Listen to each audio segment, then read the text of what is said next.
second week of the BVI's first literary festival, to be known as the BVI Lit Fest. I trust many have enjoyed the first annual address by the Virgin Islands Poet Laureate delivered at our opening ceremony at the beginning of Culture and Tourism Month on the 1st of November. I was also pleased to hear that the Writing with Writers workshops last week on poetry, nonfiction, and publishing filled quickly. Today we begin our Let's Talk Lit panel discussions. I'm so excited by the accomplishments and talent of the panel participants. We will have the Virgin Islands Magic Fiction panel, the First Tongues Poetry panel, the Enter, Delete, Craft and Technique essay panel, and the Unseen Race and Gender in VI Society's Nonfiction talk. Intrigued? So am I. I welcome you to the second week of the BVI Lit Fest.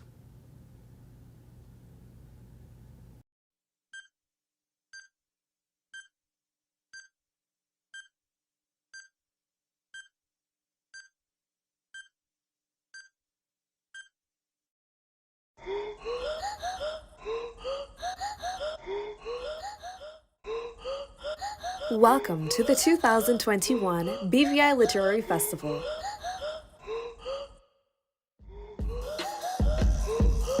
A first-of-its-kind festival that celebrates and promotes a love of literature and writing in the Virgin Islands.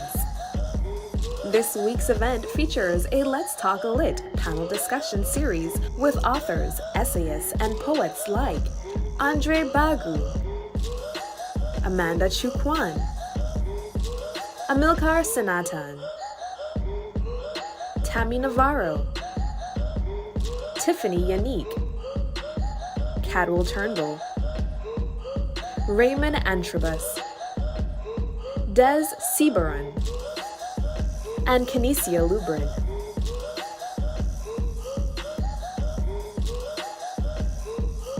The BVI Literary Festival is a collaboration between the Department of Culture and the H. Lavity Style Community College, and is brought to you by the National Bank of the Virgin Islands, CCT, 284 Media, Alaman and Cadero, Nook Bookshop, and the Poet Laureate Program. And now, your moderator for tonight's panel, Dr. Catherine Smith. Dr. Catherine Smith was born on the island of Tortola in the British Virgin Islands. She received her PhD in history from Howard University in 2009.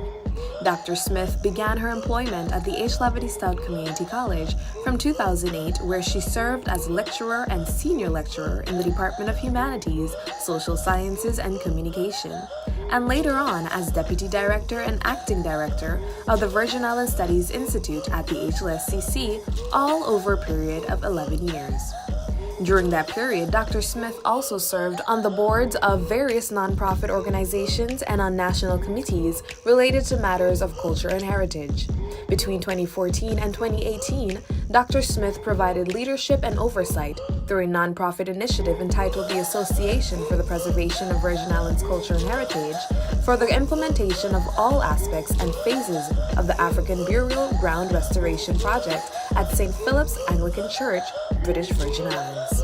Dr. Smith is also a long-standing member of the Executive Board of the Territory's African Studies Club. She was also a member of the Association for the Promotion of Arts and Culture. Dr. Smith is a member of the Territory's UNESCO Memory of the World Committee and the Virgin Islands Festivals and Fairs Committee. She was also a member of the Virgin Islands Climate Change Trust Fund Board. In 2019, Dr. Smith returned as Director of Culture to the Government of the Virgin Islands, where she had been first employed after completing her Bachelor of Arts. Please welcome Dr. Catherine Smith.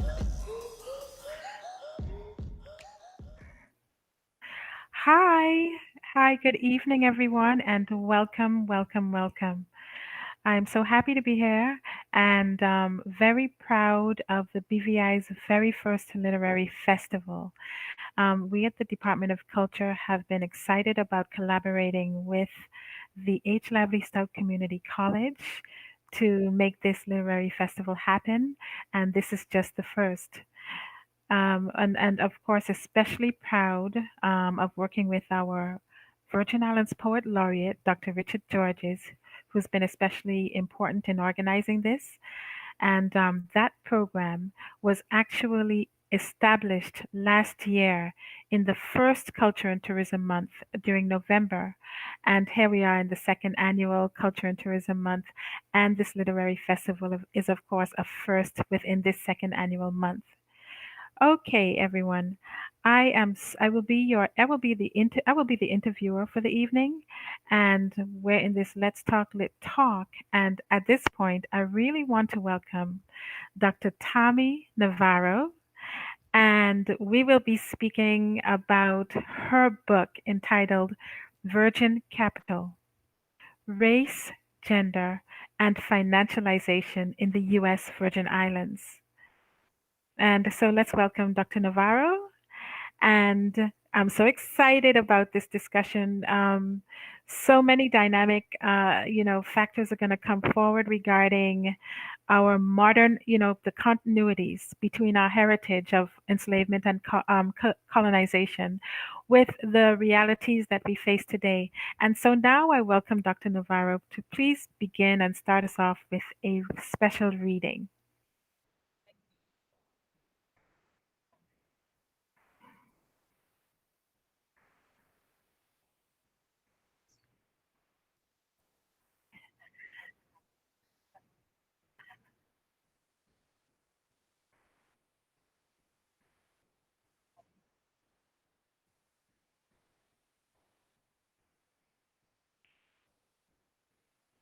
Thinking through some of the issues of method. As an anthropologist, this is a preoccupation of mine, kind of methodology, how I would go about gathering the data I needed, and thinking through some of the thornier issues of belonging and identity. As a Virgin Islander myself, I'm from St. Croix, so I was at this excerpt I'm going to read is sort of me trying to figure out my positioning as an anthropologist and as a Virgin Islander in this fieldwork enterprise. Okay. At the outset of fieldwork, the question of methodology loomed large in my mind. My central concern was how to get at the complexity of the Economic Development Commission, EDC, program on St. Croix. In 2007, everywhere went on the island, this tax holiday program seemed to be all anyone could talk about. There was excitement and optimism around St. Croix's economic future, but there was just as much suspicion and fear surrounding the program and the mainland Americans it had brought to this US territory. How would I construct a methodology that would bring together both the anxiety and anticipation of the EDC program? Would I conduct focus groups, engage in the deep hanging out offered by Clifford Geertz? As these questions swirled in my mind, I dedicated myself to perfunctory tasks. Checking the mail was ideal because it afforded me an opportunity to interact with people and, vitally, offered the illusion that I was busy, a person with somewhere to be and something to do, when at that time I was decidedly not. As I walked into the post office one Wednesday afternoon and stood in line to buy stamps, I heard shouting. Although yelling was not in itself unusual, as customers often loudly grumbled about long wait time or inefficient service, this was different. This was an argument, a shouting match really, between two customers, a middle-aged white woman and a Black man from St. Kitts in his 60s. They were debating the skyrocketing cost of real estate and property taxes on St. Croix. The woman, Karen, insisted that these increases were the fault of the EDC program in general, and of, quote, that Stanford man in particular. Alan Stanford was a billionaire who had recently relocated his considerable business operations to St. Croix and had been in the process of purchasing large tracts of land across the island since his arrival. The man with whom Karen was arguing, however, insisted that these developments were the fault of unmotivated locals, arguing that, quote, is we, if we don't buy, we can be vexed. In this debate, Karen was squarely in the camp of St. Croix residents who were critical of this program and its wealthy beneficiaries. Her interlocutor, however, articulated a competing position that Virgin Islanders were not merely victims of global capital and its handlers, but rather that they had a part to play in negotiating the terms of its impact on the island. After witnessing this exchange, I approached Karen outside of the post office and asked to talk with her about her views on the program. As we walked to a nearby cafe to escape the scorching summer heat, she told me that having lived in the Virgin Islands for over 20 years, she was concerned about the rising cost of land on St. Croix, in part as a result of astronomical sums being paid by wealthy white families brought to the island by the EDC program. And she told me about her plans to organize what she called a March for Peace, that she hoped would diffuse what she saw as increasing racial tensions on the island as a result of the program. This march, she felt, was needed, as the arrival of wealthy white Americans on the island had reinvigorated long-standing anxieties related to race, wealth, and belonging. So I'll stop Hmm. there. I think that that lays out kind of the beginning of the method section and how I started to get at some of these issues. Yes, that I love that passage. That drew me right in, because then I wanted to know, okay, where are we going to go from there? So, one of the things I think that we definitely want to talk about at the beginning is your very interesting methodology. But before we do that, I'm wondering, because there are so many insights that we can gain from anthropology. Mhm. And I'm wondering if you can give us a little bit of your background and your journey toward becoming anthropologist and from the island of St. Croix as well. Yes, thank you for Yeah. that question. Yeah, I think it's interesting. Anthropology has a long and storied history in the Caribbean. I'm thinking of foundational anthropologists like the Haitian Michel Triot, for example, Sidney Mintz. So I think that it's a particular way of approaching not just the world and data, but people and taking seriously their worldviews through long-term engaged, really living with people through the process of field work, which is what I did for this project. But as a young person growing up in St. Croix, I wasn't exposed to anthropology. I had what I think many young people in the Virgin Islands have, something like civics or social studies, where I got at, some of these histories of inequality, maybe, and started thinking through the kind of unique geopolitical positioning of the Virgin Islands as an American colony or unincorporated territory.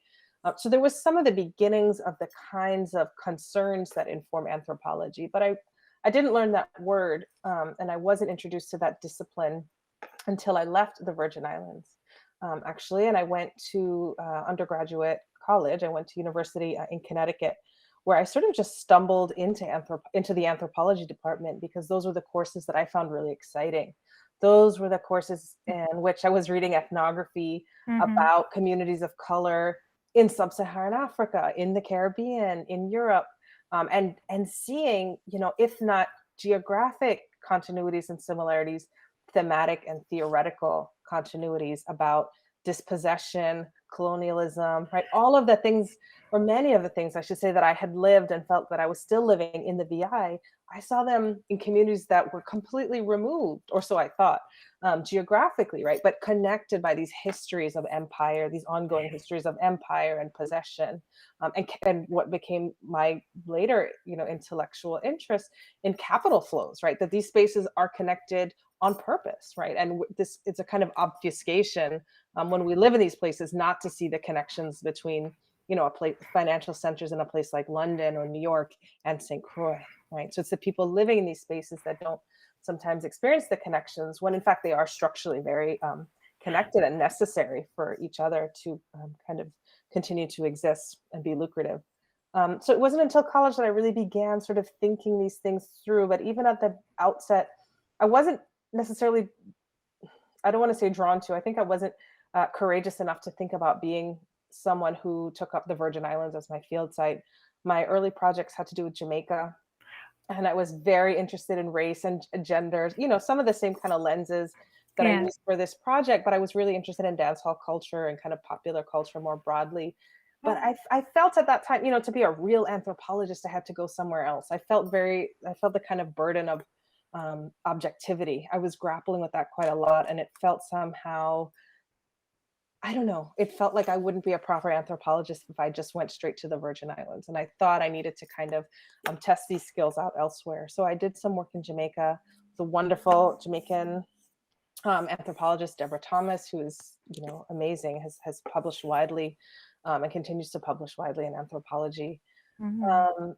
And so, yeah, it took a while. It wasn't until I was in graduate school, studying under Deborah Thomas, that I really began to think about what I was experiencing in my personal life, just hearing all my kind of friends and colleagues talk about this EDC program, Mm. and Mhm. realizing, oh, I can use these tools, right?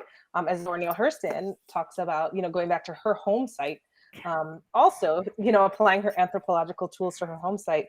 Maybe I can go back, and think about using these tools in a way to help us understand what is going on with the EDC program. Because as I read in the excerpt, there was a lot of talk about it. There was a lot of excitement about it, but there was also a lot of resistance and fear, real Mhm. fear, that surrounded the kind of ascendance of this program. Yeah, yes, and thank you so much for that. That's really interesting, that journey. I mean, we're so glad that you did decide to go home, that could be done, and the way in which you did it, Yeah. the way in which you did it, and you carried out your field research and your methodology, that caught me. Can you give us a little bit of a description on how you entered the world of the EDC world? Yes. Thank you. That was, it was kind of circuitous, actually, as I read in the excerpt.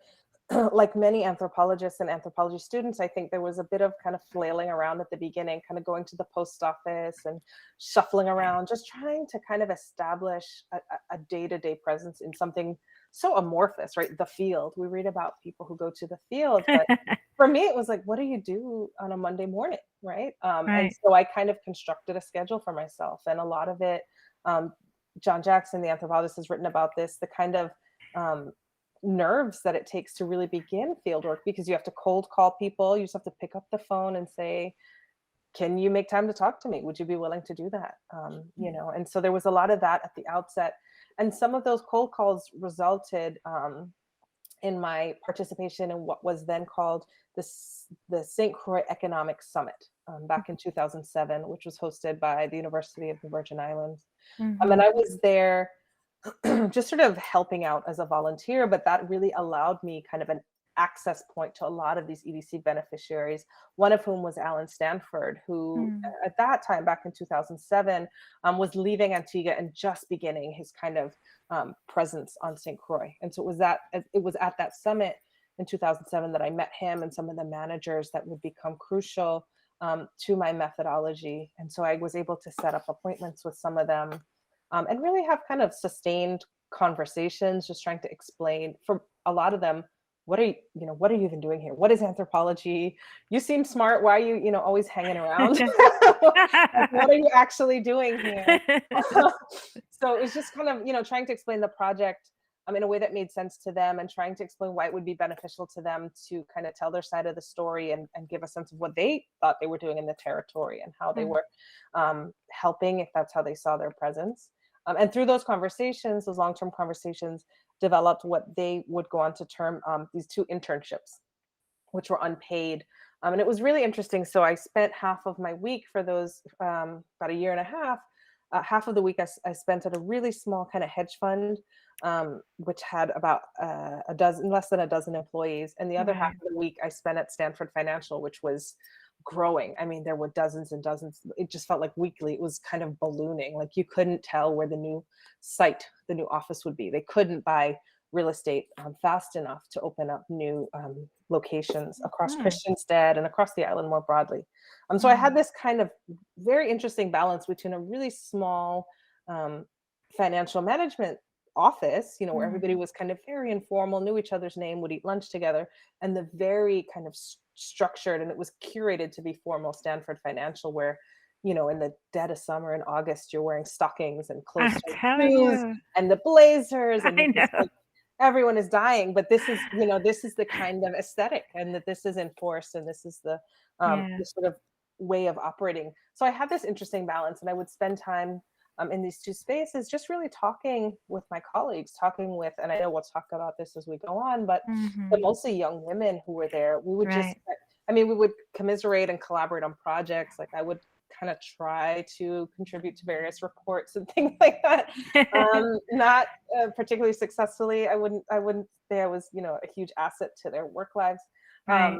But I will say that we formed some bonds and just sort of talked about their lives and why they took this job and what they envisioned for their future and for their children or their parents, like what they thought this program was, and more generally for the Virgin Islands and what it was for their lives, the kinds of possibilities it foreclosed or opened for them. Right. It just gave us space in true anthropological fashion in unexpected spaces like lunchrooms where we would have lunch Right. or sort of step to the side and Right. rifle through the Avis, look at the newspaper, and a story in the paper that day would kind of spark a memory or a conversation. Mm-hmm. And so it was those internships that really formed a lot of the basis of the EDC perspective. But I also worked with the local government, the EDA, um, the authority, the local regulatory authority that was really charged with overseeing this program. And I think Mm-hmm. it's interesting to note how time works. So the person who was the chairman of the EDA during that period of my fieldwork is now the governor of the U.S. Virgin Islands, Albert Bryan. So he's one of my primary informants, and we spent a great deal of time talking to one another about development in the Virgin Islands and what it means to have a better Virgin Islands. I think Mm. that so many people are invested in improving life in the Virgin Islands, and this project, this book, is really trying to sort of introduce the nuance to that. What does that mean, right? Right. For whom is it better? Yeah. Along which lines of privilege? It's better for some, certainly. There's more revenue in the territory, but what are those kinds of axes around which privilege is then kind of magnified, right? What are the gendered lenses? What are the kind of race, color? I think we don't talk about this often enough Yeah. in American anthropology, but things like shade, right? How does color or a particular educational trajectory. You went to a certain private school for high school. What are the kinds of ways that these networks of privilege kind of inform these new opportunities for economic advancement through the EDC? So I think that those two things were really crucial. I say in scare quotes, working, because I wasn't employed there, but just spending this extended time in these companies, and then talking with folks at the regulatory authority was really important. And then I just sort of hung around and talked to anyone who would speak to me, my lifelong friends and neighbors and acquaintances. The thing about this program is everyone had an opinion. Like if you said, Mm. there are excerpts in the book where I talk about, going for a drink after a long day of trying to contribute to some of these financial reports, and then the waiter would kind of overhear what I was doing or what the project was, and he would have he would sort of unsolicited jump in and say, "Here's what I think about that." So it was really, I felt as though I was kind of pushed into this project. It's not the project that I had intended to do, but I was really kind of pushed into it by the people of the Virgin Islands and their deep investment in debating what Yeah. was happening to them and their lives. Yeah. I mean, you mentioned the lunchroom. I was so tickled when you realized I'm reading you, and you realized that hey, I'm leaving too early. Like, okay, so the EDC girls, and that I'm introducing that term, the EDC girls, because that is absolutely, that is impactful. That term that you use and the whole concept of being an EDC girl, benefiting or not benefiting so much from the EDC program. And you realized they had lunch after the supervisors left. So then you just altered your lunch schedule and you Yeah, were able to connect with them. it was this So that was whole this quick. whole yeah, I know. It was this whole network. This is what anthropology is. It's kind of trial and error that I was just like in an unconscious way. I was aligning myself in their reading with their Yeah. managers, right? I would leave with the managers, I would go out at this time, so unconsciously I was working against my own interest, right? I wanted this kind of entree into their network because it was clear to me that they weren't always this kind of um formal, really strict exchange, like the kinds of strict exchanges that governed the 9 to 5. I thought, well, this is impossible. These people live next door to each other, right? Yeah. That they go to weddings together. They know each other. They went to high school together. This can't be the extent of their interaction. And Mm. yeah, it was in something so small, tweaking something which was by mistake. Of course, like I stumbled into it. I didn't have money one day to go to a cafe, and I thought, well, I'll just eat a sandwich here. And then I realized, oh, there's this whole other network. There's this whole other network that they've Yeah, curated for themselves because yeah, no one would understand their position right. except themselves, right? They were at that time in a really unique position, and there wasn't any space for them to kind of grapple with that or commiserate with one another, except for the spaces they made for themselves in something like the lunchroom. Yeah. Okay. Let's get right into it because I think you referenced it before. Okay, the EDC program and its establishment in the USVI, and we're talking about St. Croix. And one of the main themes that jumped out at me was who really benefited. So here we are talking about financial services, as you explained really well in your historical chapter, coming in after, industry. I'll just put it that way, industry, and then so who really benefited in terms of, okay, let's consider the 90% tax cut. Let's consider the ability to, buy so much land. But then, okay, what is, and I could see this tension that you referenced in the community. What is the benefit? Because when we look around here, only certain people get jobs. And then add to that another very fascinating factor, which is that who's local? Well, Americans can come from the mainland and be local, Yeah. right? And then the EDC girls. I mean, so could you tell us a little bit about that whole tension in terms of who's really benefiting? Are we benefiting?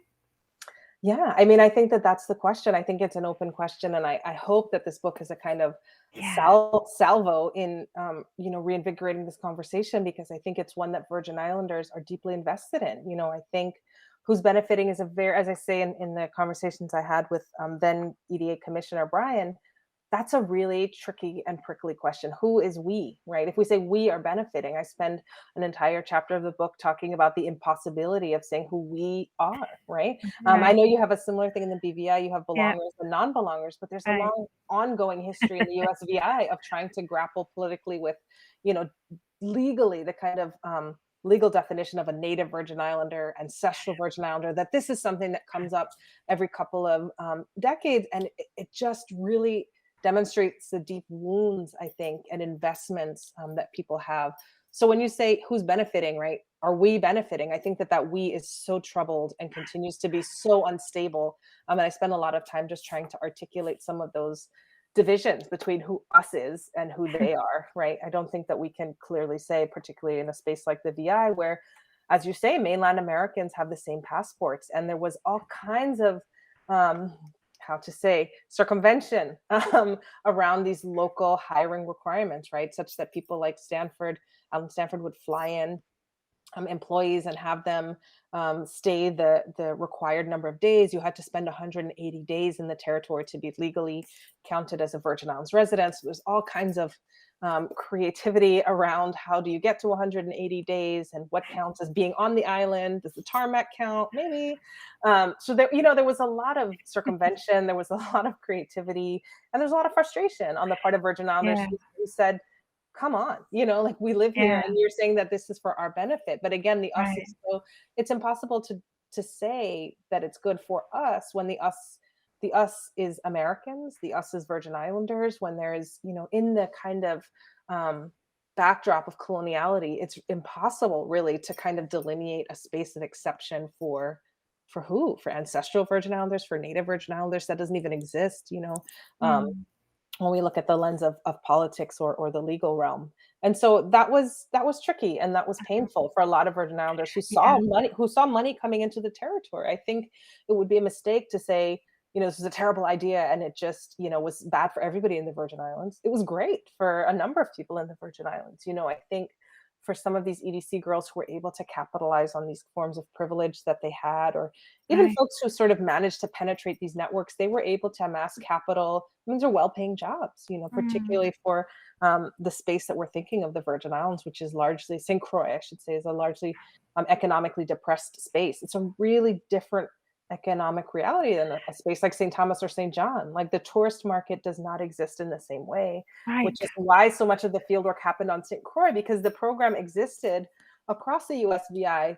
But I would argue that it mattered the most, or it felt the most crucial on St. Croix, because it was a kind of life raft, right? There wasn't This is pre-COVID, this is pre Yeah. the financial crash, but there wasn't the kind of outlet of mass tourist integration. Like the cruise ships were not coming. They were not Right. having these huge hotel stays, right? And so it was like, this is the thing that's going to save us. And when Mm. it didn't save us, when it didn't save everyone, or when it was complicated by hierarchies that have existed since, enslavement, that was painful, I think. And that was really why there was a lot of pushback, and a lot of people articulating, a lot of my informants articulating very, very clearly what they saw as a through line from plantation agriculture and enslavement Right. and the EDC, which on Right. its face didn't make any sense to me or the EDC people. Like I would be in these EDC offices and they would say, why do they keep saying, like slave days are over? We're not here to Right.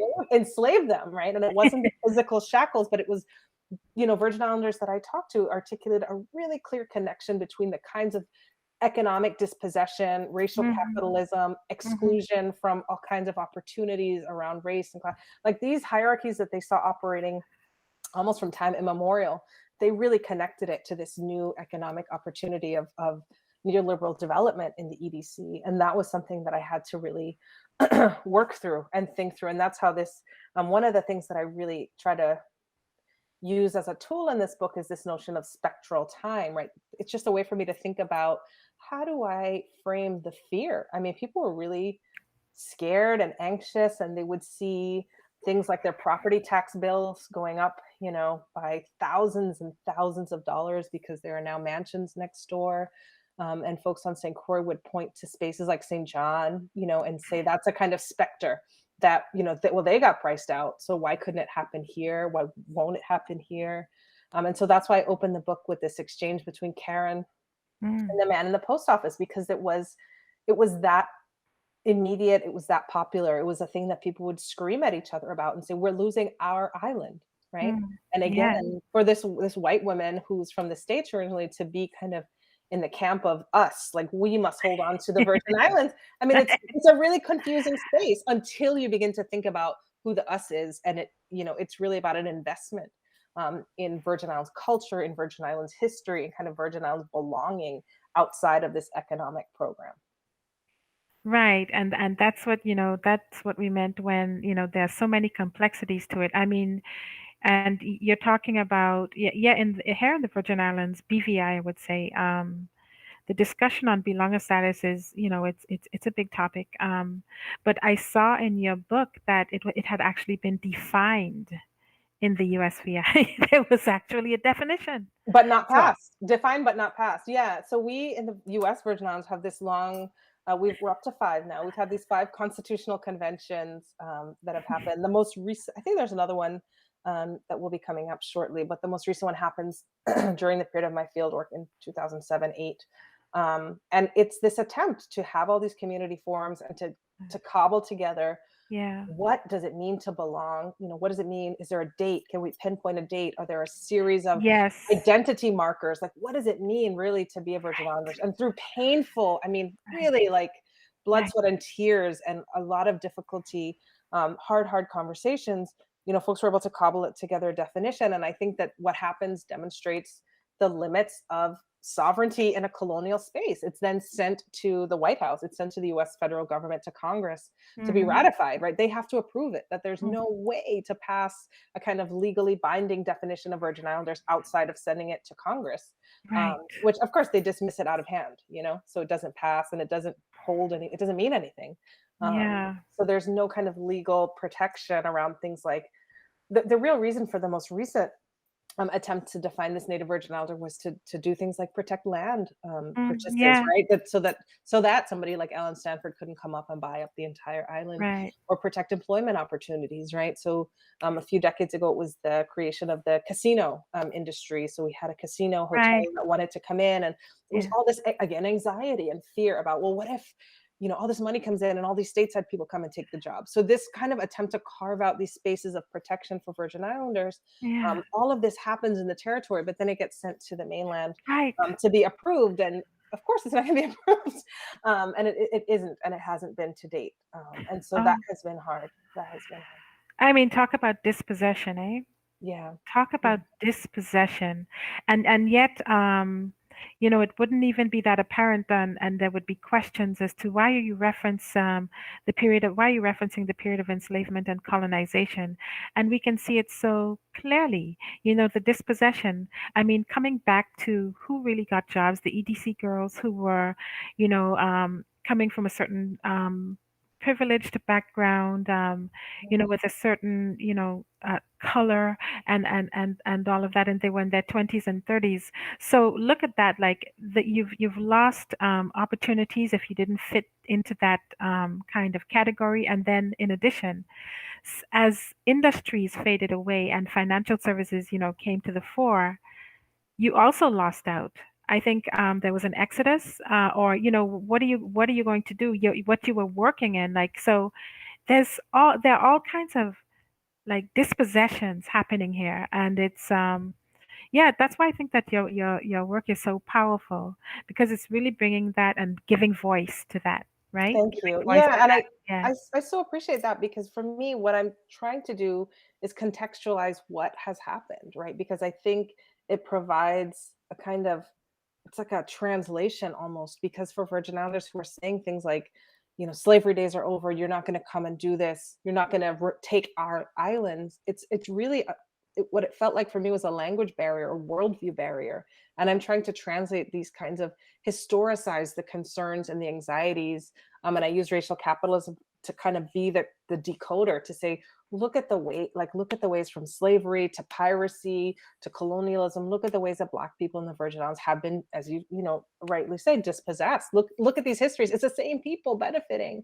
right? Right. That when we look at indoor outdoor labor in something like plantation work, that these are the histories Virgin Islanders are pointing to on the nose, right? And that this is something that EDC folks see as completely removed from their presence. They're like, what on earth is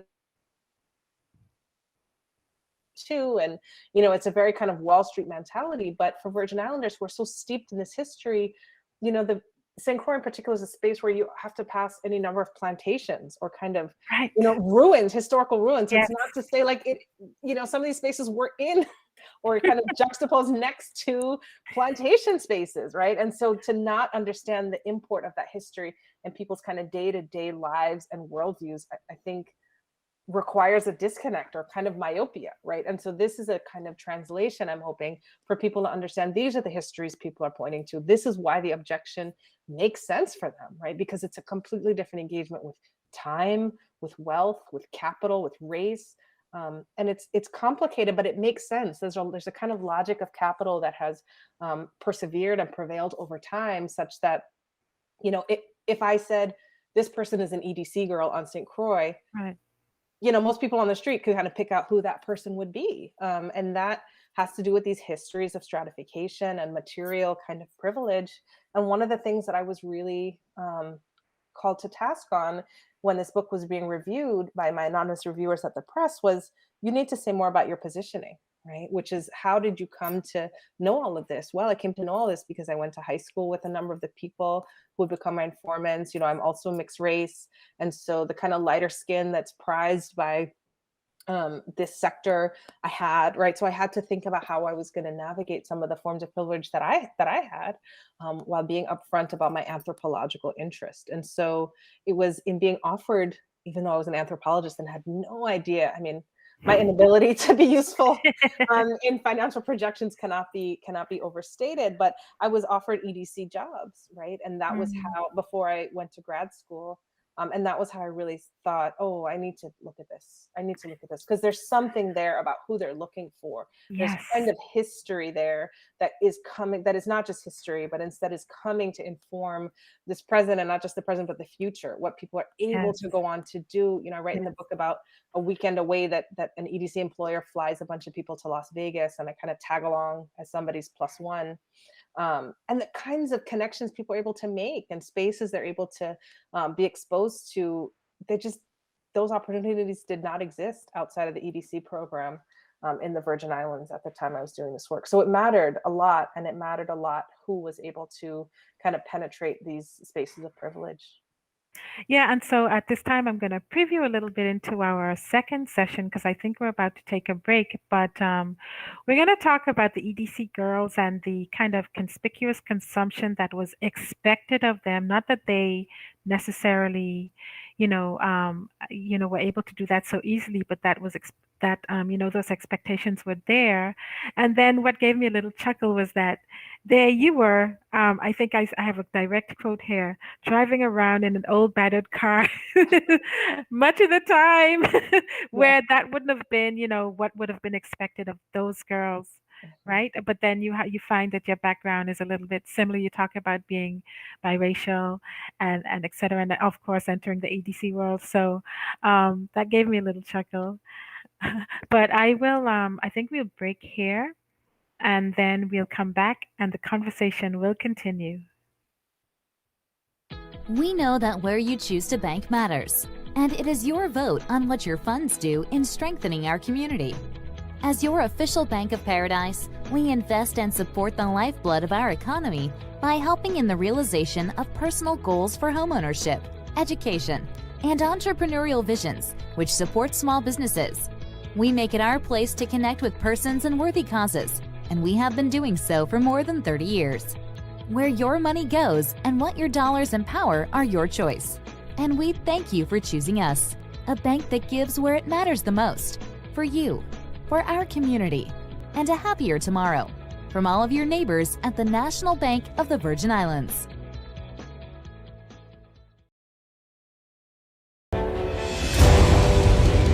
The win. What the hell I'm freaking out. is broadly speaking? It's always a pleasure coming to you live and direct from the What's poppin'? What's really good? Davis has won it for the Lakers.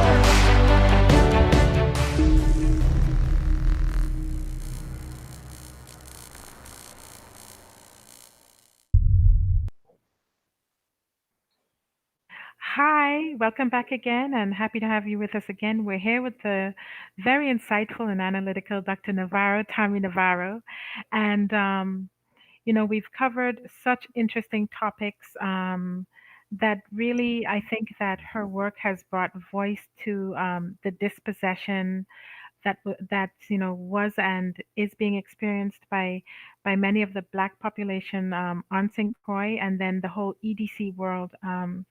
Okay, at this time, we've been talking about the EDC. They were even called the EDC people, right? And we've been talking about them quite a bit. I wonder if you'd want to talk a little bit about the background of this program, and then I think it would be great for us to really talk a little bit more about the whole intersection of race, class, and gender with the EDC girls who we have been discussing. Yes, thank you for that. Yeah, so the EDC program is actually the most recent iteration of a long-term development program in the Virgin Islands. Its previous incarnation was the IDC, the Industrial Development Commission, and given the kind of development paradigm at the time here in the 1960s and 70s, the beneficiaries were industry. They sort of made things. So the local telephone company, Vitelco, was a beneficiary at that time. The really kind of huge industry for the VI was watch making for a long time. So a lot of watch parts were made. At one point in the 60s, almost 10% of all watch parts in use in the United States had passed through the US Virgin Islands, right? So it was enormous. It's really difficult to overstate the economic impact of the IDC, right? The kind of predecessor to the EDC. For a lot of reasons that I lay out in the book, Right.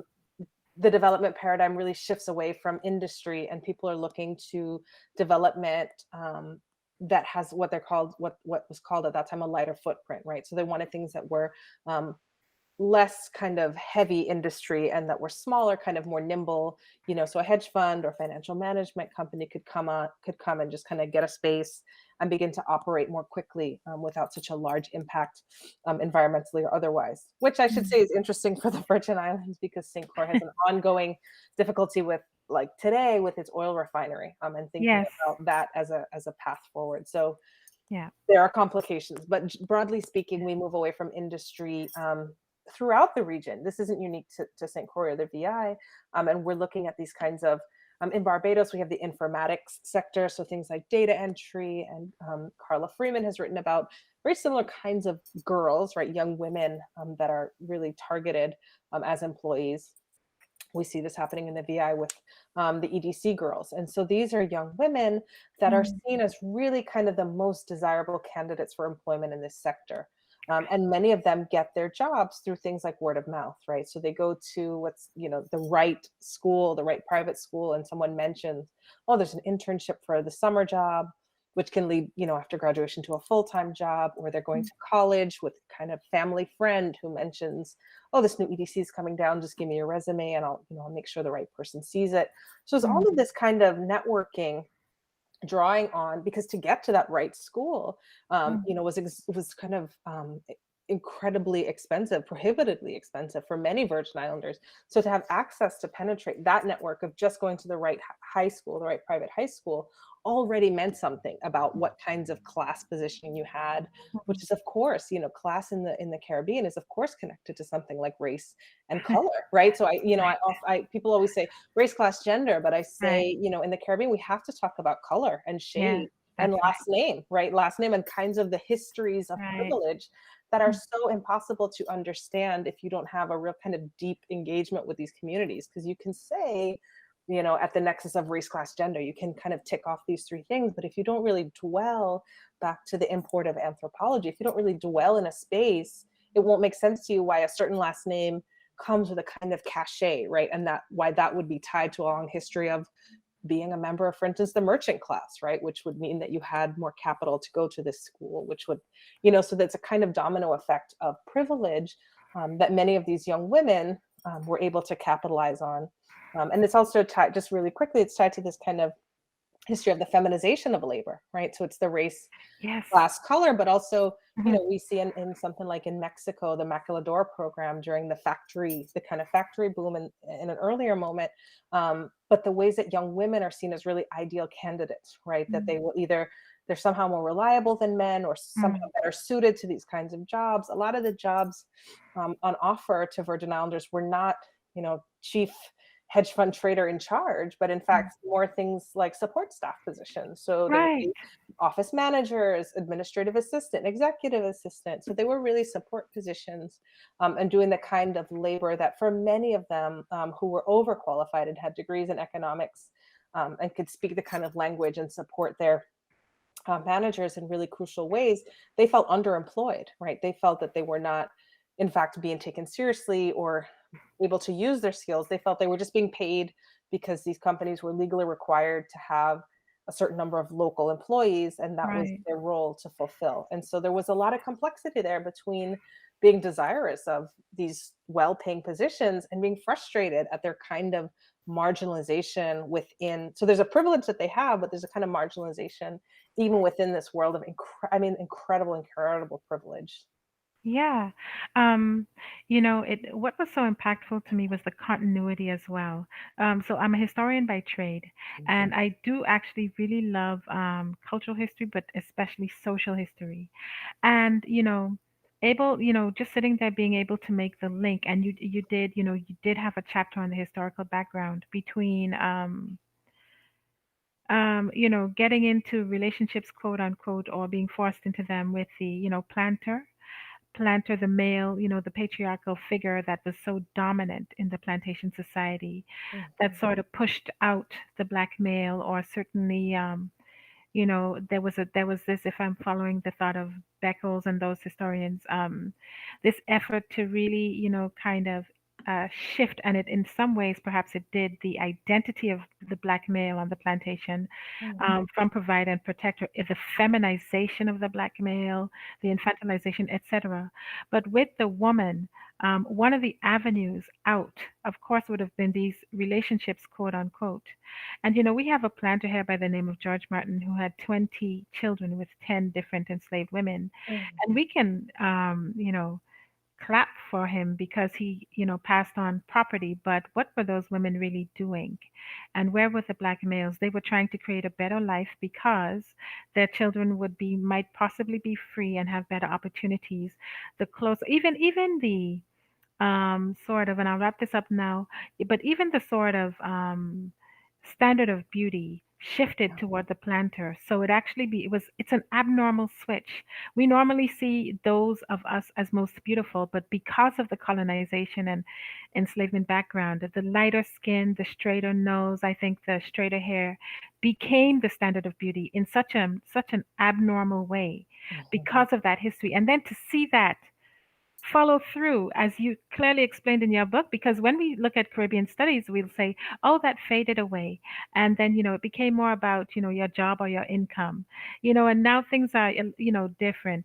But here you are, I mean, a very clear example in the modern world of that continuity and how that follows through, right? Yeah. So that was what was so very impactful to me. But the thing I would like to talk about next was you just talked about, yes, there was a lot of privilege, but was there? Because, it's almost from what reading your book that the community um, took the frustration or their feelings about this, you know, race color dynamic out on these girls by expecting them to conspicuously spend and support the local community and the different businesses. They actually were expected by the community to take their wages and come to the restaurants and spend and support the local community. Yeah. And I found that so interesting. Can you talk a little bit about that? Yeah, and so problematic. Absolutely. Yeah. So in many ways, these EDC girls were seen as kind of making it, right? That on capitalizing on these kinds of forms of privilege that I have laid out. And what was complicated about that is absolutely they come from these backgrounds of relative privilege, but none of them were millionaires. None of them were independently wealthy. A number of them, they were young unmarried women who maybe didn't have children at that time. Many of them lived with their parents still, right? Parents who they would go on to out earn, which was very bizarre, talking about inter household dynamics. So in some cases, these young women, 25 years old, are paying the mortgage on their family home. So there was a lot of complication. So there's the privilege of a relatively well-paying job, absolutely. But there's also the kind of pitfall of being expected to, as you so rightly say, spend those wages in really kind of community dictated ways. Right. So I have a vignette in the book where I talk about walking around the shopping area with a friend of mine who was working at an EDC at that time. And a shop owner came out and said, why don't you come in and spend up some of that money? You have too much anyway. So the kind of feeling of ownership. And what I went on to theorize is that because Virgin Islanders feel so shut out on the whole from this world of privilege, right? That it's only particular people in particular ways that can kind of get through. The way that Virgin Islanders more broadly try to kind of make a claim on some of these dollars is through the paychecks of these women, right? Which is clearly problematic and says a lot about kind of gender identity and senses of things like surveillance and authority and bodily autonomy, right? That there are things that these women are supposed to do, places they're supposed to be and not supposed to be. So they should shop in the kind of more expensive boutiques and not in the kind of down market, mass market clothing shops. They're supposed to eat in these certain kinds of cafes and restaurants. They're expected to drive a certain car. And as you know earlier, I didn't have the EDC paychecks to facilitate that transportation. Right. But their lives are meant to be curated in a particular way. And many of them pushed back on that and said, I can't afford this. This job pays well, but that's so I can put my child in private school. That's so that I can begin to save to open my small business. That's so I can pay for, my parents' care or kind of pre-existing healthcare costs. Like they had lives. These were full, real people who had identities and kinship networks. And, it was really difficult because they felt at many points accosted. Like, so they would go into the supermarket dressed. It was very clear where you worked. If you're, if it's August and you have on the blazer with the lapel pin, like you're marked in a particular way. Right. And people would kind of just toss, either their resumes at them or jokingly or not say, give me some of that money. Like you have too much of this money, give me some, in earnest, sometimes asking for loans. And it's hard, I think, to be a young 23, 25-year-old young woman and then have your parents look to you to pay the bulk of the household bills, right? That there are all kinds of complicated dynamics that are introduced by this privilege of material this windfall of this money, Mm. it's not without its complications. It's not without the complexity of where do I belong? And I think that's why the space of the lunchroom became so important, because only they as a group could kind of understand the complex, like they could complain, right, in a way that they Mm. couldn't in the broader community, because people would say, well, are you kidding me? You make twice what I do and you just got out of college, right? But they could kind of talk about the complexity of their experience amongst one another, Yes. in a way that the broader community just couldn't kind of, or wouldn't, I should say, not couldn't, but wouldn't allow them the freedom to do that. And Yeah. that was hard because some of their movements were limited. You and I were talking before we began recording about the kind of history of respectability. So I went to this Juve in Christiansted, which Yes. I kind of always have done, and so there's Stanley and the 10 Sleepless Nights, and Right. we're just kind of it's Christmas time, we're just kind of drinking guava berry and hanging out, and it gets to be late, then it gets to be later, and then it gets to be morning, and some of the early people are coming in around 7ish, 6:37, and I run into some of them, and they are just baffled, right? And more than baffled, they're upset, they're mad, Right. they're like, what are you doing? Like, you can't do this, right? Right. This is not a behavior that's available to you if you're going to be one of us. Like, if you're going to be part of this, you can't do that, right? And which I Mhm. felt like, well, I've been doing this my whole life. Of course I'm going to, I'm a virgin out. Of course I'm going to do this. It's Christmas, it's festival. But there was this kind of intense surveillance that I felt, not just from the outside, from the EDC sort of people, but amongst these girls themselves. It was clear that they understood what the script was as time went Hmm. on, Yeah. and would kind of surveil one another and me, in ways that I pushed back against sometimes. Yeah, understood the assignment. Um, Yeah, like, don't do, you can't be yeah. drinking and hanging out in this way. Like, Yeah. we're a Yeah. different category of person. Yeah, the clothing, and it was so interesting reading some of your like direct conversations. I mean, some of them would take the pin off when they went out, Yeah. you That know. lapel pin, so that Mm, it wouldn't be so, I mean, it's still obvious you have on stockings and right. closed-toed shoes, but, like, just to kind of create a distance between their, EDC self and their kind of broader self, to have a space where they're not seen as just a kind of ATM machine, I think was Yeah. something that they were seeking out. Yeah. And that was also a little bit painful. I think there was a conversation you had with, we use these terms light-skinned and dark-skinned Yeah, to describe as descriptives. And there was a woman, I think a young woman who asked you, I think she was dark skinned to use that descriptive. And she really asked you, should she straighten her hair yeah, in terms of just to get a better chance, yeah. And I think that was a bit, yeah, that was a little bit difficult to read.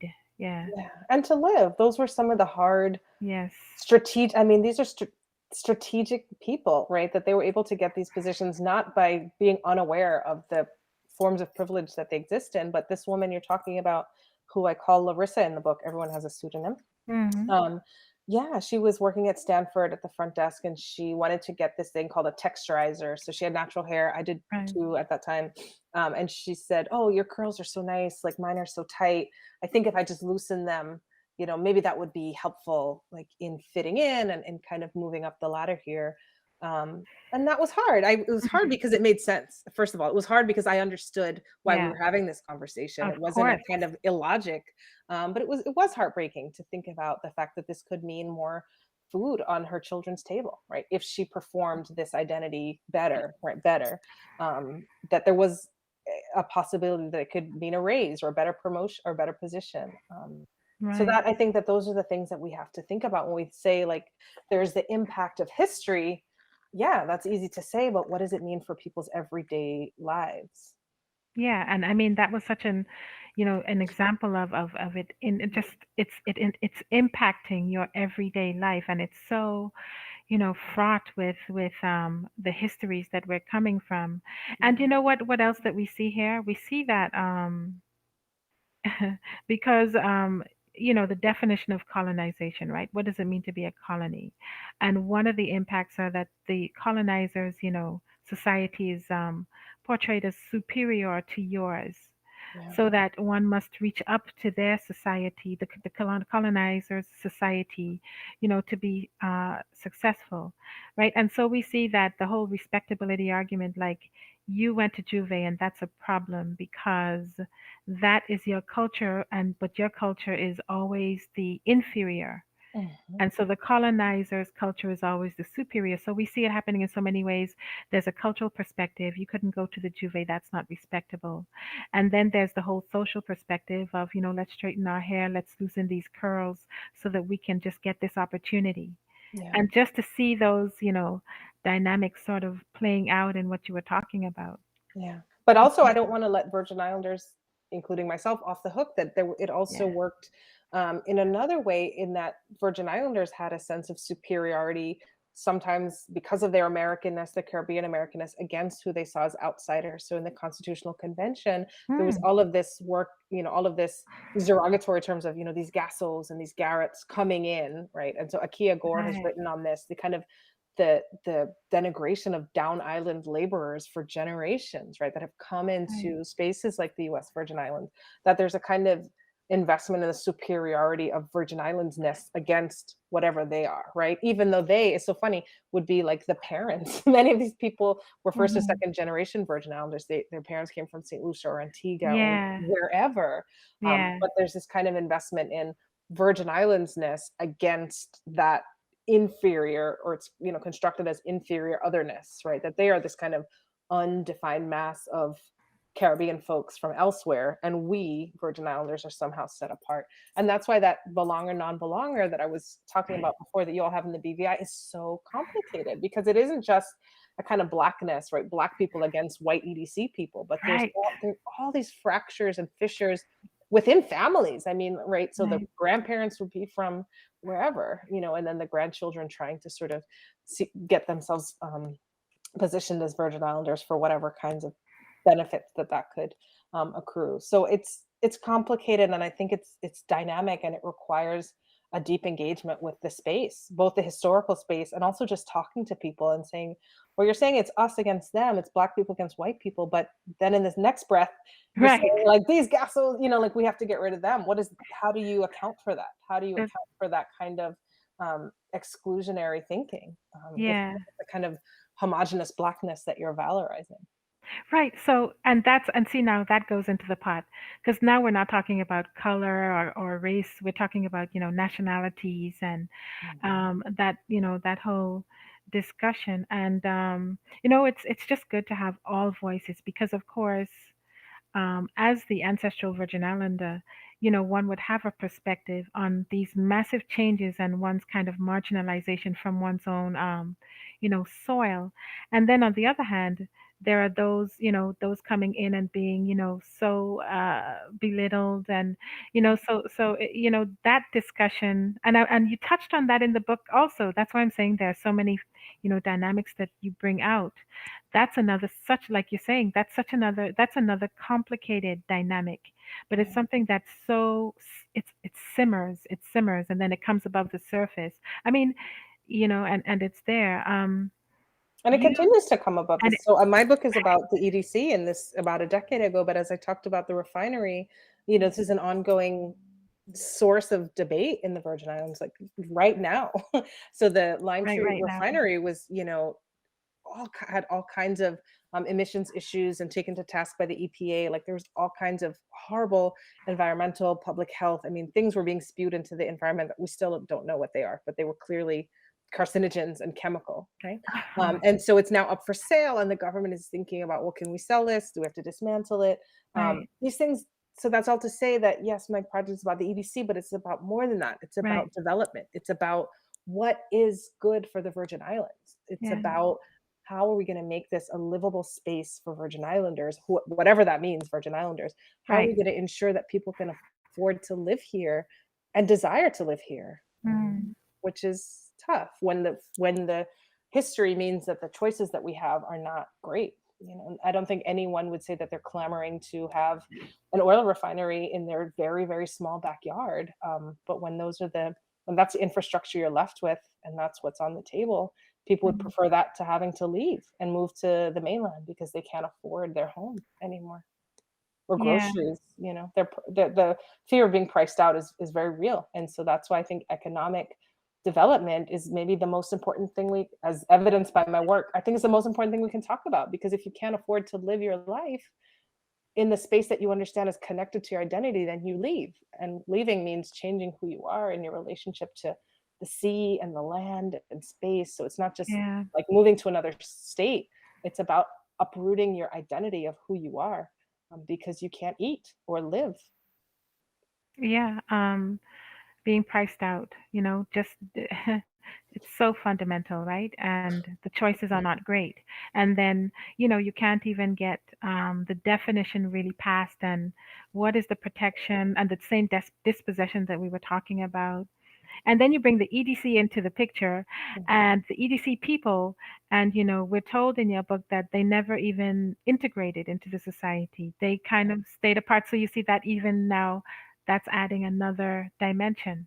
Yeah, the kind of enclave style of living. So there, for those of you familiar with Singapore in particular, there's the East End. So things kind of eastward from Christiansted, which is one of the main towns, um, going that way, that it becomes kind of more and more expensive and exclusive. And so it has always been the case, that there are wealthy people in the Virgin Islands. So the Kennedys, the Rockefellers, like they are the ones who made Kinneil Bay. So it's not this kind of incredibly new development. However, this kind of enclave style of living where people would not just live there, but socialize kind of in their own community, right? So ETC people really kind of were clearly not wanting to engage with the community more broadly. So they wouldn't go to spaces like, for instance, Sanya, right, which Mm. is a shopping center, or they wouldn't go to many local events. Definitely not Juve, but even more sort of upscale things, like they had their own kinds of events, and I write about those things, the kinds of fundraisers and the ways they became really active and philanthropic life in the Virgin Islands in ways that complicated long-term philanthropic. So there were local nonprofits that were kind of pushed to the side, who had their agendas pushed to the side by the spending of EDC folks, right? They were like, oh, we're interested in public schools now, so we're going Yeah. to donate all this money and buy. There was one group of wives, EDC wives, that bought all Hmm. this toilet paper and these kind of these magazines for early readers, which was great, and the schools were grateful. But it also meant the kind of sidelining of this long-term engagement in curricular Mm. development that had been going on for the better part of a decade with a local nonprofit, right? So it was a more kind of flashy way of spending, of philanthropy. So all that to say that there are a lot of lenses, that it's not just economics, but it really has to do with how do people get educated, where do they live, where do they feel comfortable going to dinner, how do people live their lives, and Mm. what are the histories that facilitate or preclude economic advancement. Yeah, and the continuities, and then the big question that we started out with, who really benefits? Like, who is this all for? You Yeah. know, who's really benefiting? Are people being dispossessed? Yes, they are. All of that. I'm wondering, at this point, I'm going to just kind of, I think that we can. Did you want to talk about any future works you have in mind? um, I feel like you might not have put this down, but you might have, and I'm just wondering what your future plans are. Yes, thank you for that. I'm right now doing a lot of work.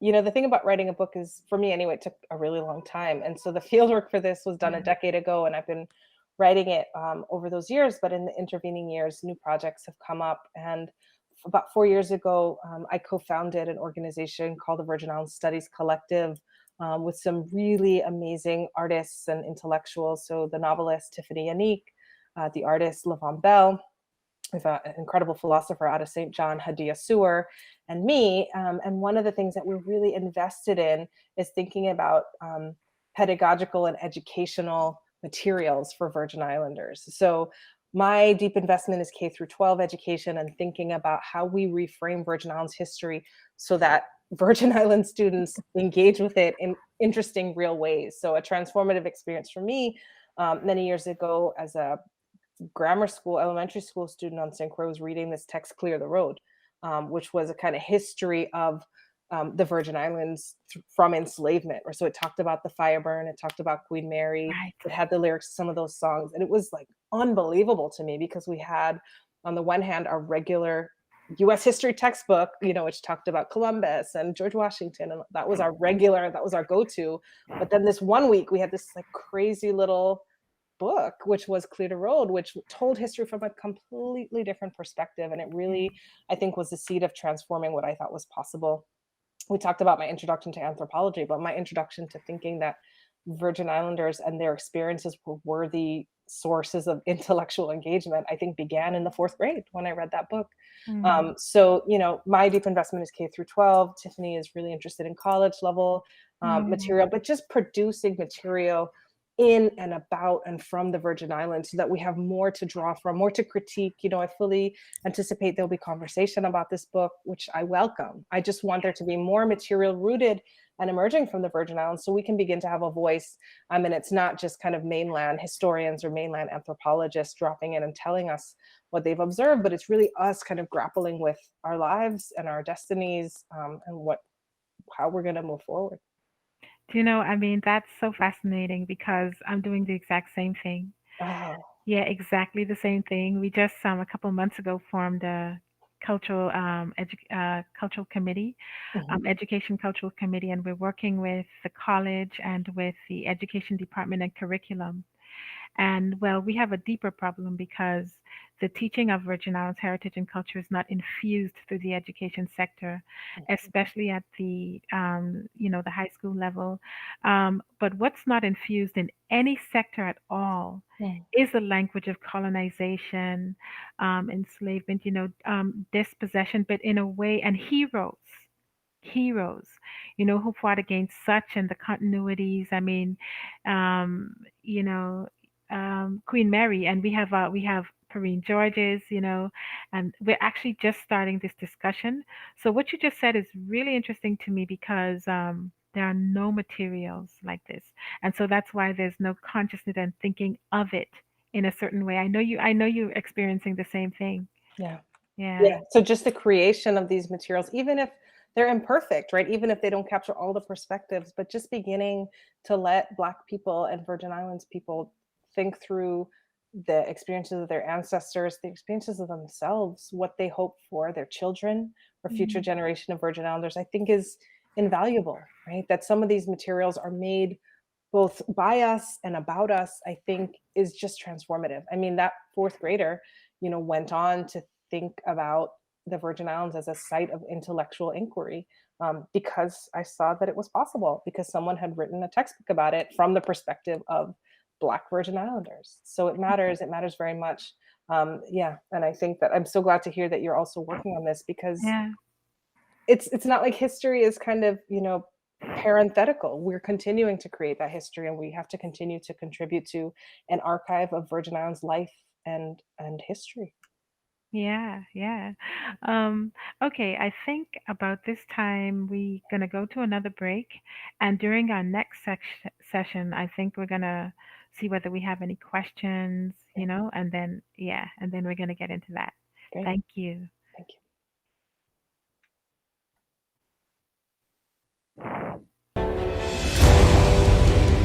The win. What the hell?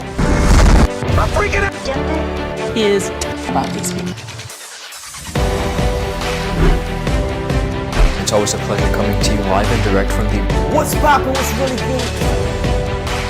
Davis has won it for the Lakers.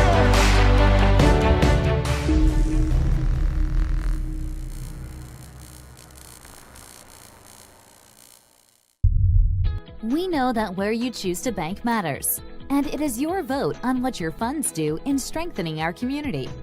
As your official Bank of Paradise, we invest and support the lifeblood of our economy by helping in the realization of personal goals for homeownership, education, and entrepreneurial visions, which support small businesses. We make it our place to connect with persons and worthy causes, and we have been doing so for more than 30 years. Where your money goes and what your dollars empower are your choice. And we thank you for choosing us, a bank that gives where it matters the most, for you, for our community, and a happier tomorrow. from all of your neighbors at the National Bank of the Virgin Islands. Hi, everybody. Good evening again, and we're here in a very enjoyable and instructive conversation with Tammy Navarro, Dr. Navarro, and we've gone around the world and back. We've looked at so many dynamics that come from our history that we live today and right now. We're living them in so many different ways, and they are, as she so definitely writes, they are informing our everyday. This is not just an intellectual conversation. They inform our everyday realities, economic, ways of making a living. Look at the impact of everything we were talking about. Okay, so at this point, everybody, I am checking in as to whether there are any questions. Anyone on the line with any questions for Dr. Navarro?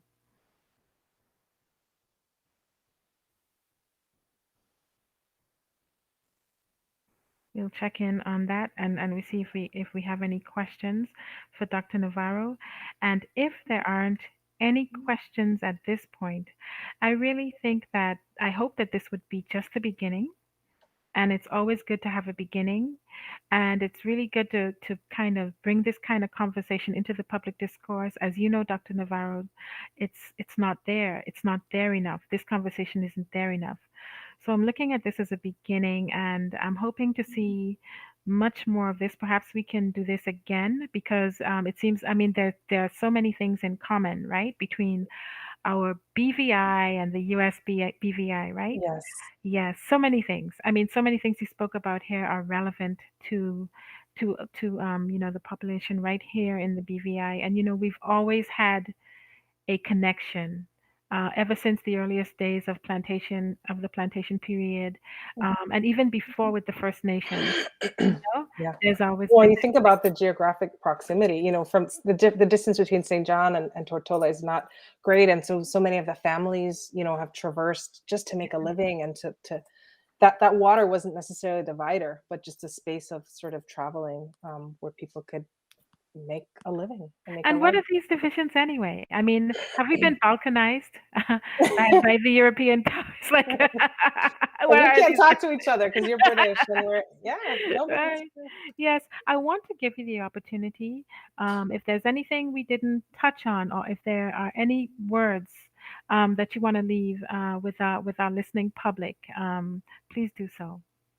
Yeah. Oh, actually, I just saw that Bria had a question. Oh, Is it okay? She oh, texted me actually. oh, So wonderful. our tech person has texted. She just said she has one question. So she says, "What has been the greatest challenges conducting research in the VI?" So if it's all right with you, I just Yes, please, think please. through that. Mhm. What was the greatest challenge?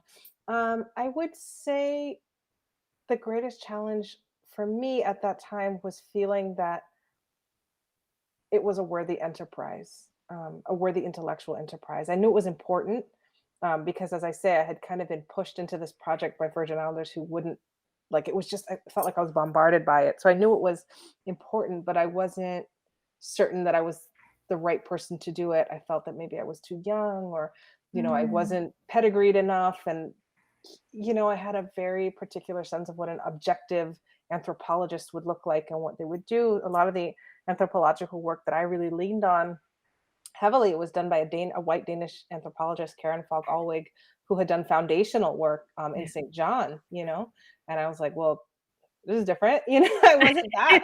That wasn't the package that I was coming with. And Right, I knew it was an important project, but it was a question of, like, am I the right person to tell this story? And it right. took that decade and a half. It took, people entrusting their life stories to me, and entrusting me with their visions for their future, for me to feel like, okay, whether or not I'm the right person, I'm the person who is kind of been gifted with this information. And what an honor, right, for people to let you Yeah, into their lives. And I mean, I don't really have a choice. This story needs to be told. And I guess I'm the one here. So I felt like it was very serendipitous, that I had this positioning, yes. and people entrusted me with their stories and their frustrations and their hopes and their fears. And I felt Mm. like I had to write those down, and I had to do justice, to what people shared with me. But it was hard. I would say, if anybody's Yeah. in graduate school or college or sort of beginning research, it can be, those cold calls or that kind of imposter syndrome. It doesn't go away because you get a PhD. That there's, I think so many of us carry the kind of sense um, of being an imposter, of not being the right person for it, or not up to the task, or maybe there's a better version of this professional person that could do it. And what I came to find out is there wasn't, that the story had to be told, and I had the Yeah. tools to do it. Yeah. So I had to get on with it.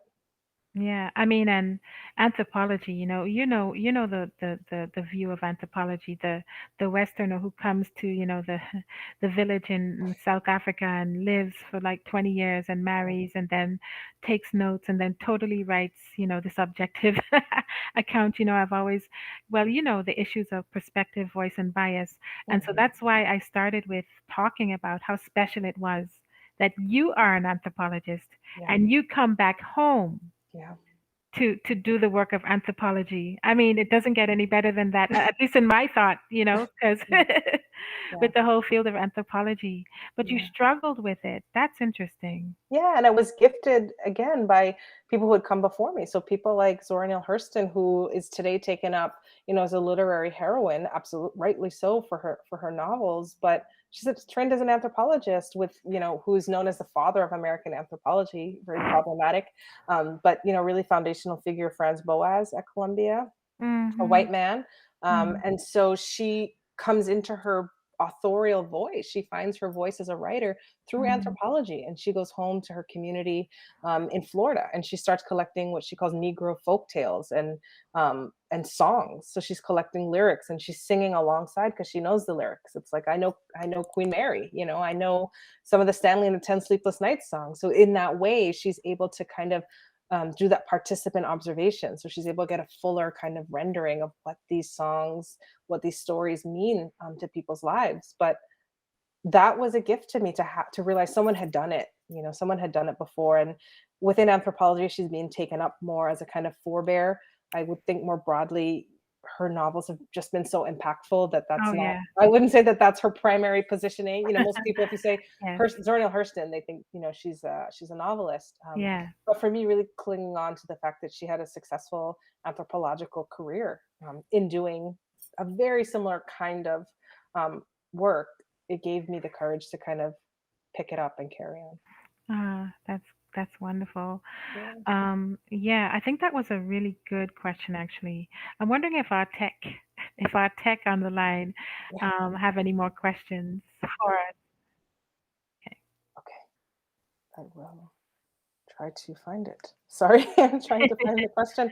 Um, what Okay. is her next project? What is she working on? Yeah, some of that work that I talked about with VISCO, the VI Studies Collective, we're really trying to think about um, early education, college education, and just doing some of those materials.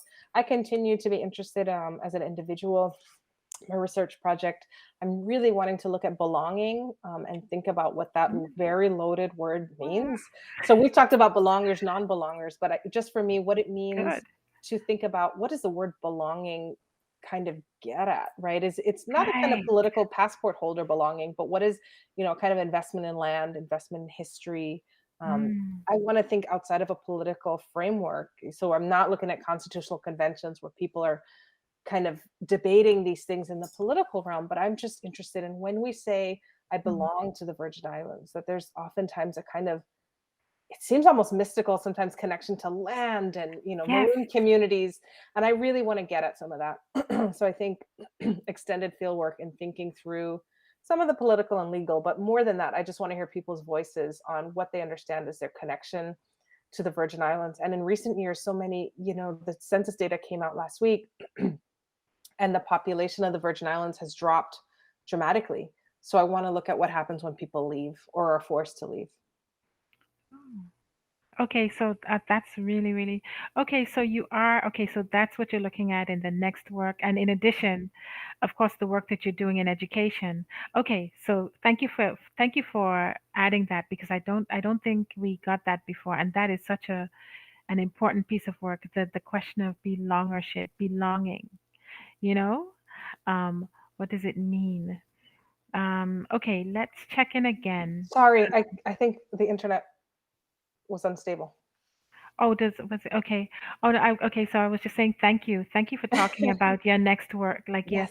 your next piece of research, because we just talked about what you're working on in terms of creating educational materials, Mhm. but and that question of belonging, I Yeah. think that goes to the heart of everything, Yeah. and I definitely would look forward to that, and the many different kind of perspectives you would share on that.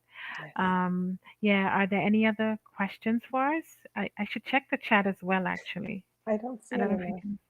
Yeah, let's see if we hear from our tech person. Okay. Okay.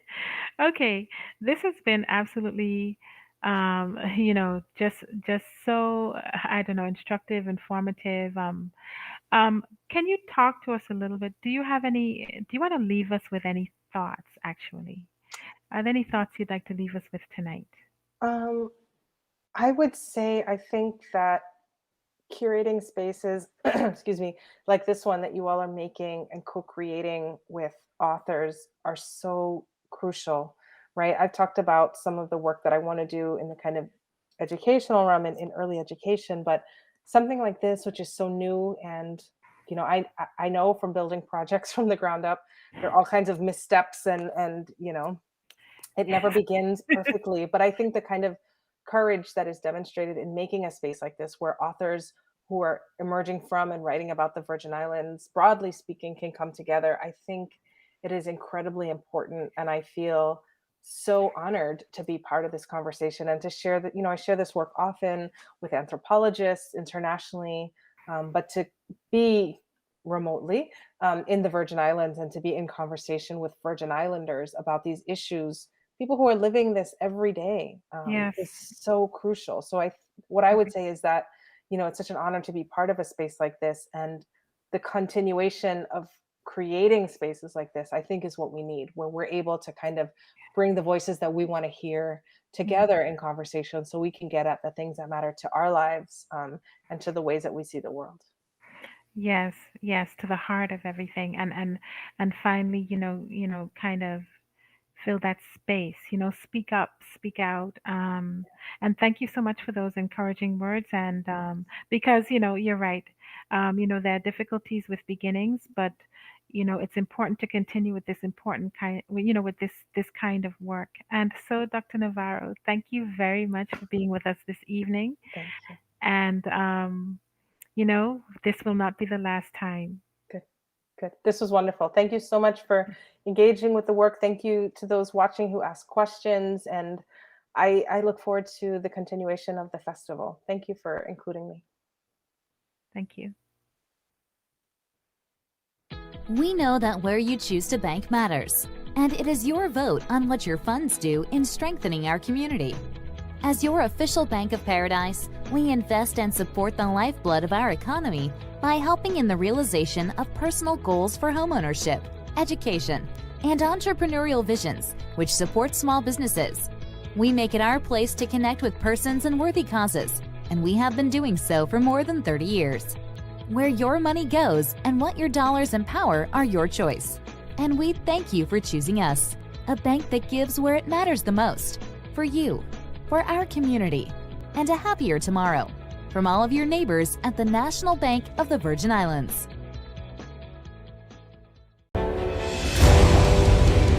The win. What in the hell I'm freaking out. is about these people? It's always a pleasure coming to you live and direct from the What's poppin'? What's really good?